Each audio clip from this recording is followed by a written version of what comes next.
Տիկին Ստեփանյան, հանդիպեցիք Մանեթ Հանդիլյանին, ով հացադուլ է հայտարարում, ինչ խոսեցիք, որովհետև մի քիչ երկար մնացիք իր մոտ։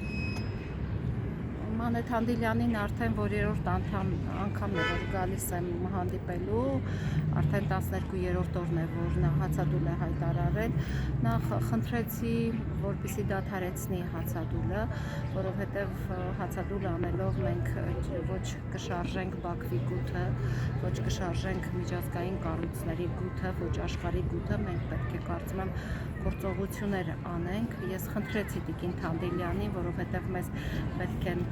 առողջ մայրեր, որ կարողանան գործողություններ իրականացնեն։ Տեսեք, Բաքվի բանտում այսօր նույն Բաքուն Ադրբեջանի ղեկավարը 300 ադրբեջանցու է պահում,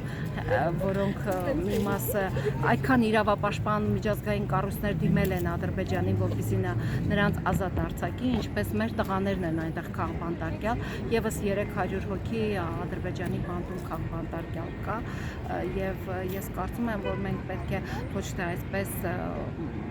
այս միջոցներով փորձենք գործողություններ իրականացնել, թեպետ սա միջոցներից եւս հումանիտար միջոցներից մեկն է։ Ես կարծում եմ, որ մենք կոնկրետ գործողություններ պետք է իրականացնենք։ Այսօր վստահ եմ նաեւ Եվրախորհրդարանը այս վերջին գործողությունների արդյունքում այսօր քննելու է իր նիստում մեր գերիների հարցը, բայց ես հորդորում եմ Եվրախորհրդարանի պատգամավորներին, որ նրանք բանաձև ընդունեն, կոշտ պատժամիջոցներ կիրառեն Բաքվի բոլոր այն պաշտոնյաների նկատմամբ, ովքեր մեր անհետ կորածների, գերիների հարցում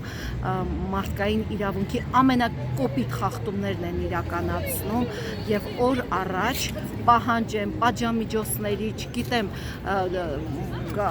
ամենակոշտ մեթոդներով պահանջեն մեր տղաների վերադարձը Հայաստան։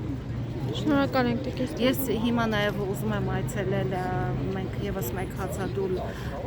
հացադուլավոր ունենք, Լևիկը, ով ամենաառաջին